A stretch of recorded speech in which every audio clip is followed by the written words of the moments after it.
We've always wanted to tell some kind of bank heist, and we did a bank robber in season 2 who was really driven by other illnesses, but we wanted to do our version of a little action movie. 426, respond. It seemed like a good time to, especially given all the personal things that were going on, to have Will be involved in one of our cases. That hasn't happened since we first met him in season 2. What is he doing? No. Hey, no. Let me go. I can't do that. Will! What could Will be involved in that we would also be called into that would be worthy of a 2-hour finale?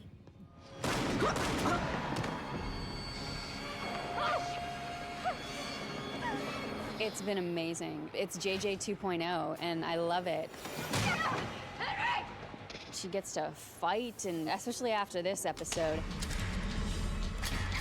Yeah, she's a mom, and she's nurturing, but don't mess with her because she will kill you. I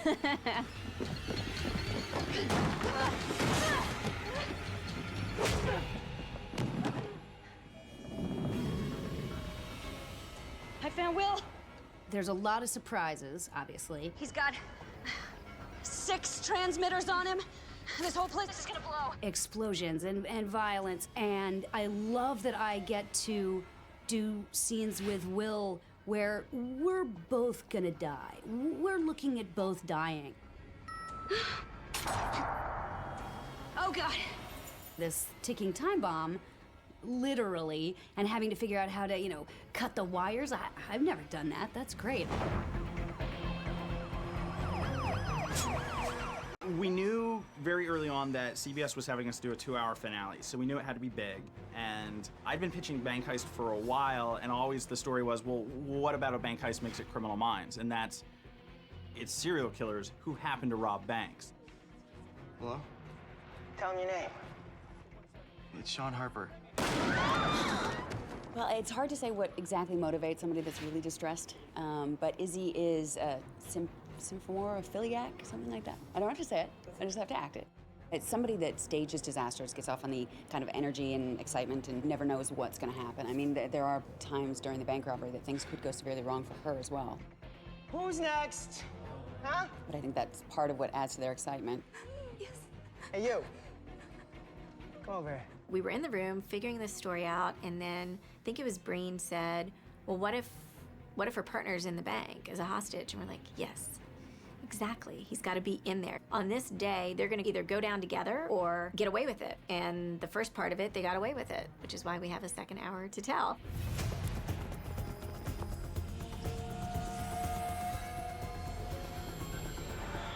She's following the electrical lines. Gas mains, oh no. Garcia, get them out of there. Abort! Abort!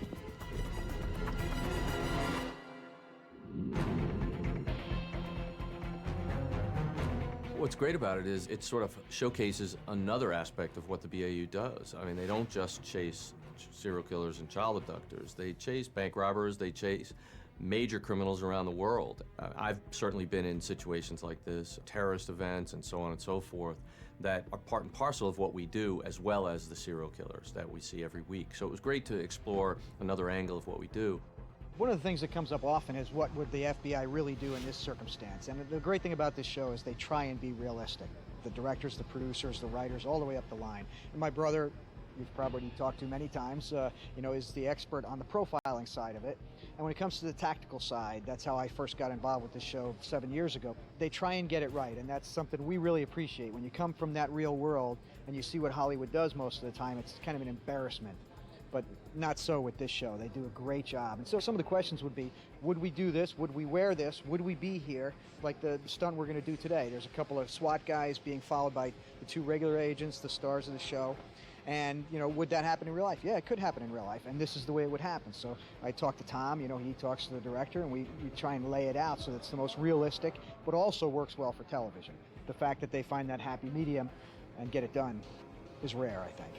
Bang! I've got 3 SWAT guys plus myself, and I've got 3 doubles for our lead actors. We're going to have 2 of the SWAT guys behind the vehicles. The explosion's going to come right at them, and then there's going to be 2 of us that are going to lead AJ and Morgan double into the building. Whoa! And there's the corner of the building, so that's our safe spot. It's all tempered glass. I mean, it's going to be like 2 million BBs coming at you. So we, the SWAT guys, I mean, we have helmets and full gear and goggles and all that stuff, so we're pretty protected. So what's really important for me is to make sure that the Morgan and the AJ double are right behind us so we can act as a shield to them. It's going to be hot, and we just need to do every precautionary thing we can do to make everybody safe. This particular gag is very complicated because we're using an existing building at Universal. It's 90% glass, it's tall glass, there's high glass, and we need to create the effect of power behind every square foot of it. The physical look is we want to travel as you're facing the building, left to right around the building. But the whole event should only take about 2 seconds. We're going to simulate that it's 2 separate explosions from 2 different points of origin, because there's 2 actual physical separate rooms in the building, which was kind of a hindrance on what we wanted to do. So we just incorporated that into the plan, and we're going to make it that way. We've done a lot of fabrication inside up high with steel-shaped charges that we put lifters behind, so that when we detonate the glass, we have energy, black powder lifters behind the glass to send it across the street. So we get this very powerful explosion. We probably have 25 separate circuits, but each one of those circuits has 10 elements on it. So we're looking at probably 250 individual events happening inside this building. We have sand mortars, propane cannons, air cannons, nitrogen cannons, detonators, igniters, flash packs, photo flash. It just goes on and on and on. It's a huge shot. It's a feature shot. It's one of the biggest things you'll probably see in television. I mean, we're literally taking out the corner of this huge building. We put a lot of time and effort into it. We expect great results. We're confident. I got a great crew. I got hundreds of years of experience inside that building working right now. And it's up to the Lord Jesus. And I'm a God-fearing atheist.